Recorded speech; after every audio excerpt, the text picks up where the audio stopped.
Salam, peace be upon you. My name is Mohammed Layiq Sediqi, the father of Holophase. Part 68 Hierarchical Predictive Power. Remember the language we are learning together. There is one field, phi, the holophase, one continuous cyclic movement from which all of reality unfolds. When phi begins to change, its first derivatives appear, and with them the three dimensions show themselves at once. Time as omega, space as k, and motion as v, built from both. Every higher derivative is a finer question about how phi changes, and each one casts three shadows together: a time shadow, a space shadow, and a motion shadow. These echoes mix and weave into one another, forming the patterns we call fields, particles, bodies, thoughts, and worlds. In this picture, everything that exists is a living tapestry of phi, endlessly echoing through its derivatives and their dimensional shadows. Today, we listen to just one of those echoes. By now, in Ep.7, you have climbed a long way with me. We no longer see the master tree of derivatives as a dry table of symbols. We see it as a living language that speaks through time, space, and motion at once. We have met the alphabet, phi itself as the silent root, omega for the rhythm of time, k for the texture of space, d phi for raw change, and v for motion woven from omega and k. We have built echo towers, followed constraint chains, survived philosophical trapdoors, and invited expert cross-examination. In the last part, we learned the art of semantic compression, the way the first few levels of the tree hold most of the meaning while the higher levels polish the story. Today, we turn to the active side of this language. We are not only asking how to describe what phi is doing, but also how to say something honest about what phi will do next. This is the heart of Part 68, the principle of hierarchical predictive power. Hierarchical predictive power is the idea that the derivative tree is not just a catalog of questions, but a ladder of foresight. Each rung on this ladder is one more derivative, one more subtle way to listen to how phi is changing. At the bottom, you only know what is true right now. As you climb, you learn about rates, bends, twists, and patterns in those twists. With each step, your ability to foresee what comes next improves. You do not suddenly become a fortune teller. Instead, you become a careful listener to change, using the language of phi to extend the present into the near future in a disciplined way. To feel this, imagine that you and I are watching a soaring eagle. At the first instant, you might simply say that there is an eagle in the sky. That is a level 0 description. You have identified the kind of thing in front of you. In the language of Holophase, you have noticed a particular configuration of phi, its current value at many points. If you want to predict its future path, that is not enough. A moment later, you see that the eagle is flying steadily toward the northeast. Now you can draw a straight line from its current position in that direction and guess roughly where it will be in the next few seconds. This is a first derivative prediction. You are paying attention to velocity. Your straight line forecast will be approximately correct for a little while, but it will soon drift away from reality as the bird responds to air currents, bodily needs, and changing intentions. As you keep watching, you notice something else. The bird begins to bank into a thermal updraft. Its path is no longer straight. It curves gently. If you want your prediction to stay accurate, you must now include curvature, the second derivative. Instead of drawing a straight line, you draw a smooth arc that bends in the direction of the turn. That arc hugs the true path more closely and for a longer time. If you are more attentive still, you notice that the curve itself is changing shape. A gust of wind pushes the eagle. It folds its wings for a moment, then opens them wider. The rate of turning changes. That is the third derivative, sometimes called the jerk. If you include that too, your forecast becomes even more faithful to the dance of bird and air. Higher derivatives would account for finer influences still, such as tiny muscle twitches or small swirls of air you cannot see, but whose effects you can infer. The pattern is simple but profound. You start with the essence, then add precision step by step. You do not jump randomly to the 10th derivative and hope for the best. The derivative tree tells you in which order to climb. First value, then rate, then curvature, then the rate of change of curvature, and so on. That ordered climbing is what we call hierarchical predictive power. It is like a predictive grammar. The current values and derivatives are one sentence about the present. The grammar gives you rules for constructing the next sentence, the next step in time, by using what you already know and adding one more clause of detail in the right place. This logic is not limited to time. Each of the three echoes has its own predictive ladder. In the time echo, at the first level, you predict future positions from the current velocity. At the second level, you predict future velocity from the current acceleration. At the third level, you predict how that acceleration will itself change, guided by the jerk. You're not just asking where something will be, but also whether the rhythm itself is speeding up or slowing down, and whether that change is gentle or sharp. In the space echo, at the first level, you predict what the field will look like a little further away by using the local gradient k. At the second level, you refine that guess by including curvature, asking whether the field bulges or dips. At the third level, you notice how the curvature varies, letting you anticipate twists, folds, and sharper turns in the spatial pattern. In the motion echo, built from omega and k together, the first level tells you the direction and speed of propagation. The second level tells you how the flow will focus or defocus.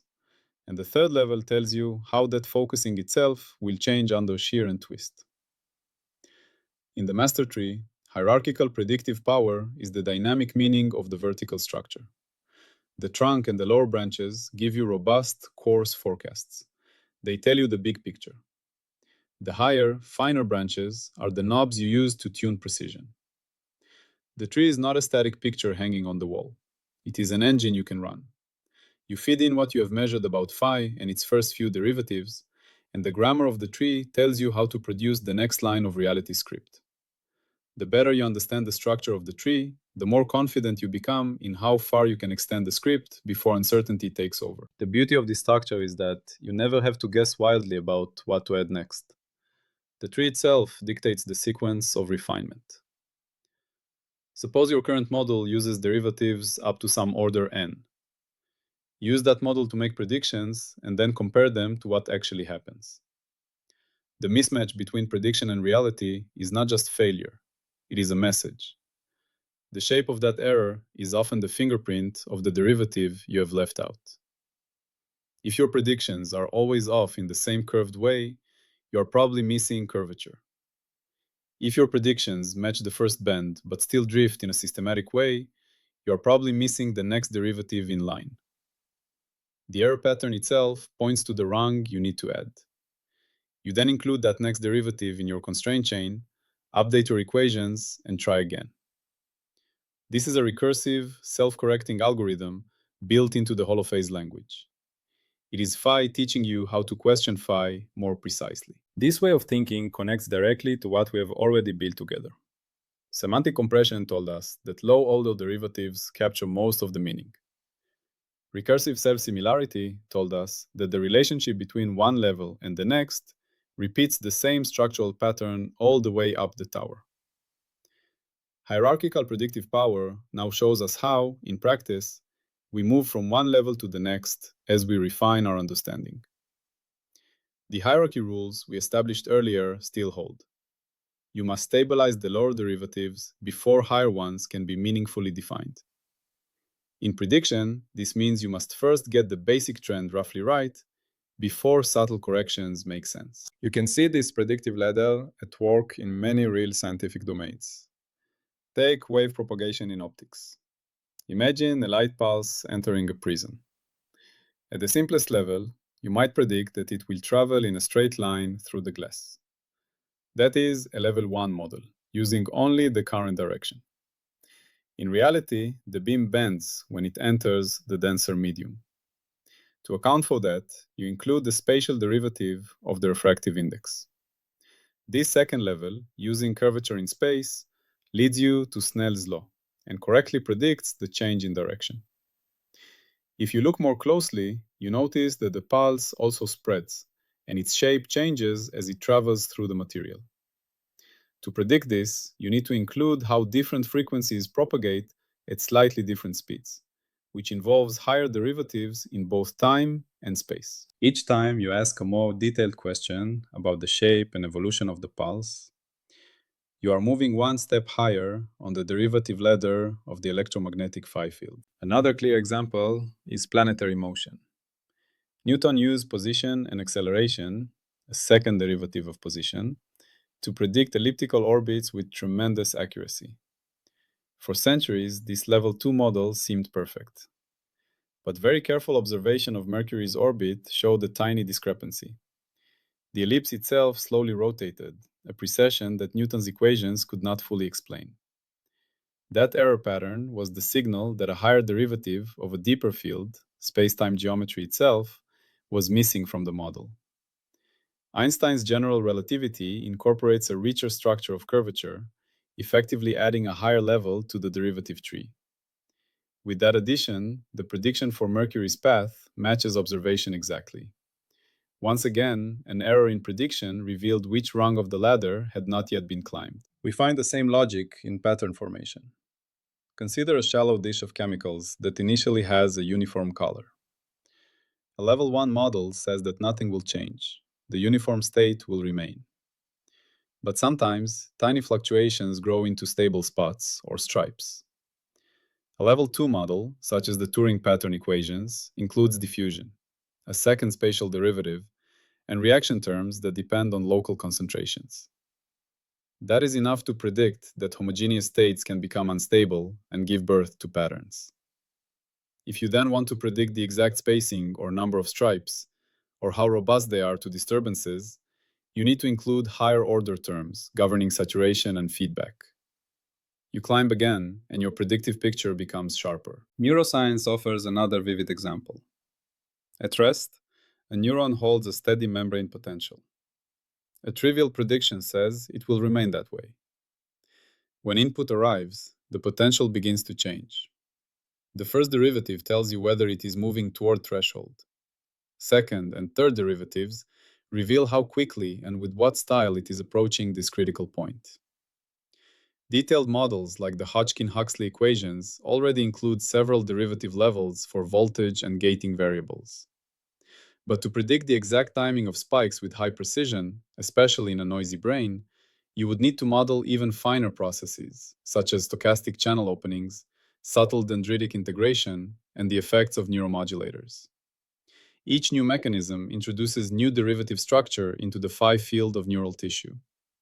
Each one is a higher twig on the predictive ladder. Hierarchical predictive power is not confined to laboratory science.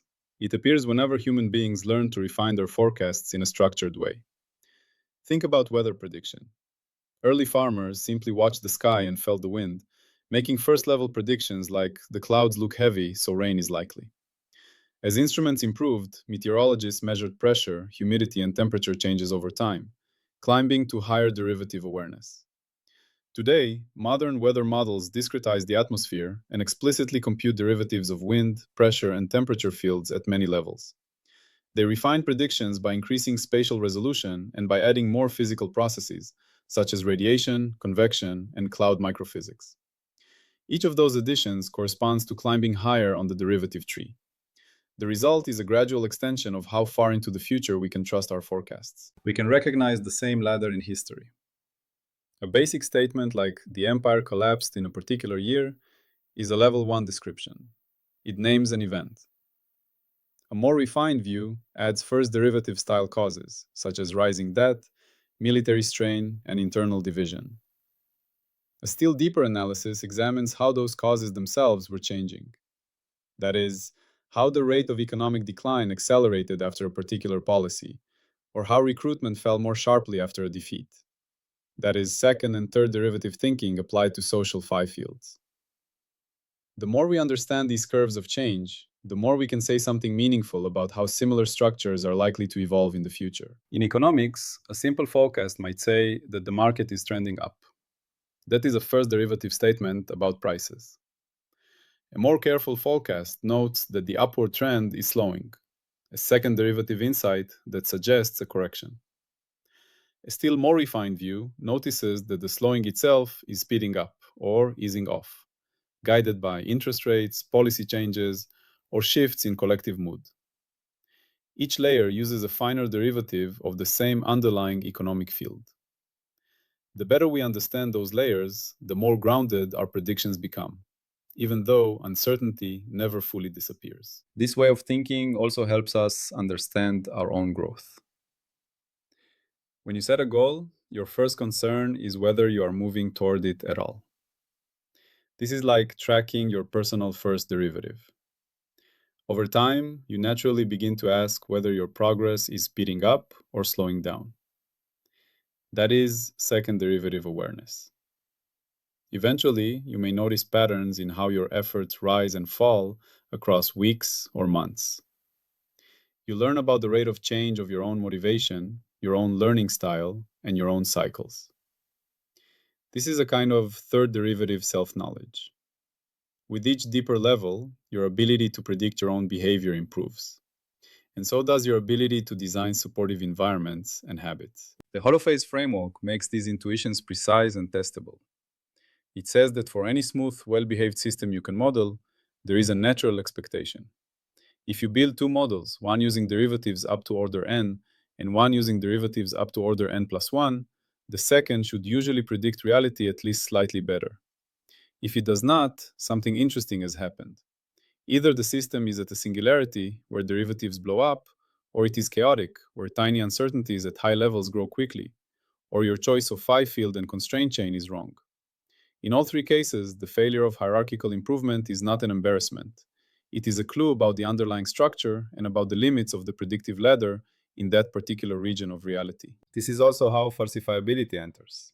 The claim that the derivative hierarchy is the scaffold of prediction is not vague philosophy. It is a hard statement about sequences of errors.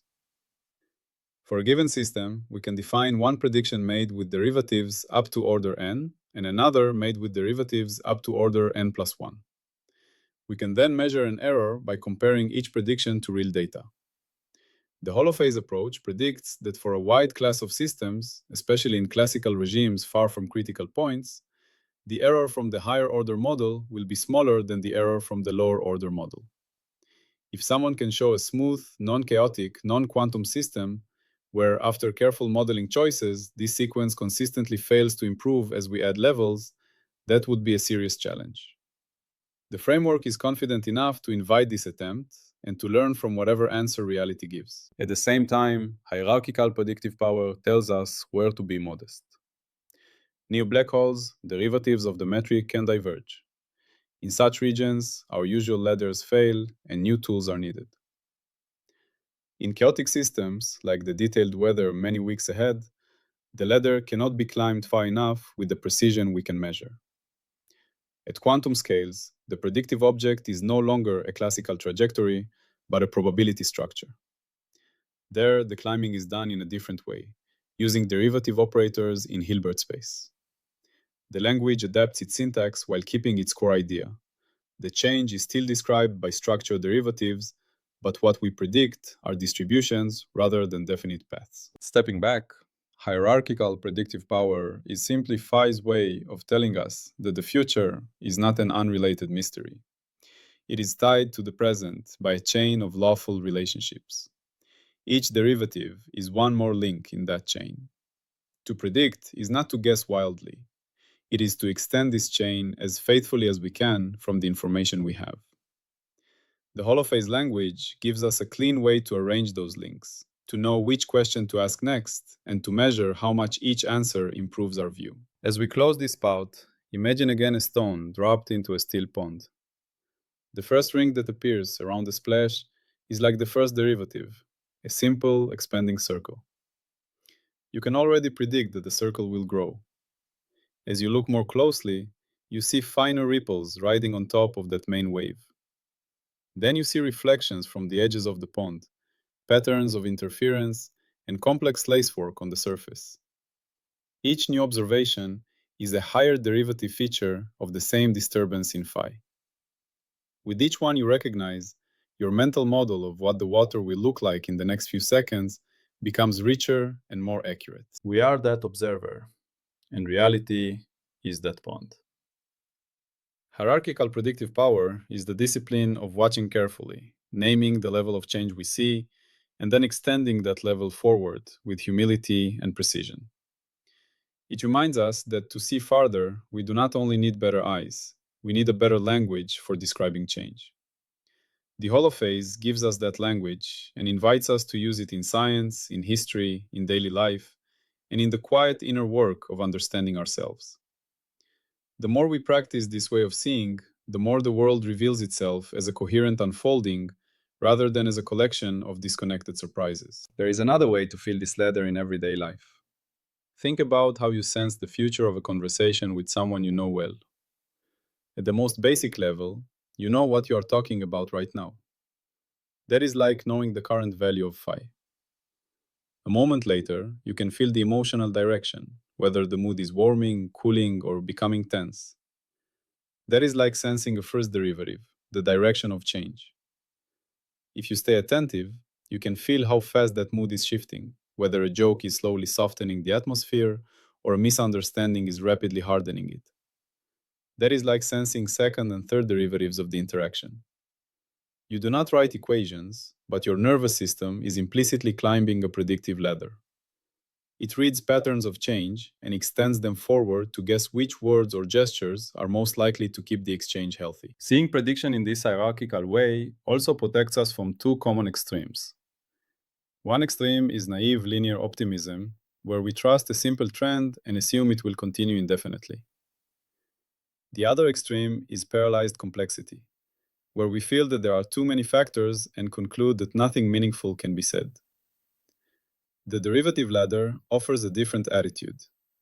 It suggests that we begin with the simplest level that clearly matters. Make a humble forecast and then pay close attention to how reality disagrees. The shape of that disagreement tells us which extra layer of detail is worth adding next. This returns us to the tri-unity at the heart of Holophase. Every genuine prediction in this framework must speak about time, space, and motion together. It must say how a configuration of phi will unfold in time, how it will spread or gather in space, and how it will flow as movement. A picture that speaks in only one of these dimensions is incomplete. A weather forecast that gives only temperature but says nothing about winds has left out essential echoes. The derivative hierarchy, arranged across all three dimensions, is the structure that keeps these voices in tune. Hierarchical predictive power is the practice of letting those three voices correct and refine one another as we climb. It is also important to remember that prediction in this sense is not about control. The aim is not to dominate the future, but to participate more wisely in its unfolding. When we understand the ladder of change, we can choose how high we need to climb for a given decision. Sometimes a rough first derivative sense is enough, like knowing that seasons are turning and it is time to plant or to harvest. Sometimes we need second and third derivative clarity, as when designing a spacecraft trajectory, treating a delicate illness, or managing a fragile ecosystem. The Holophase language does not demand that we always pursue maximum detail. It simply shows us how to add detail in a principled way when the situation genuinely calls for it. Finally, place yourself inside this picture. Every choice you make, every habit you repeat, every relationship you tend is a local configuration of phi in the space of your life. Its derivatives describe how that configuration will change over the next day, year, or decade. The more you learn to notice these derivatives, the more gracefully you can align your actions with the flows already present instead of struggling blindly against them. You do not need to calculate formulas to do this. You only need to become more sensitive to trends, curvatures, and the patterns hidden in those curvatures.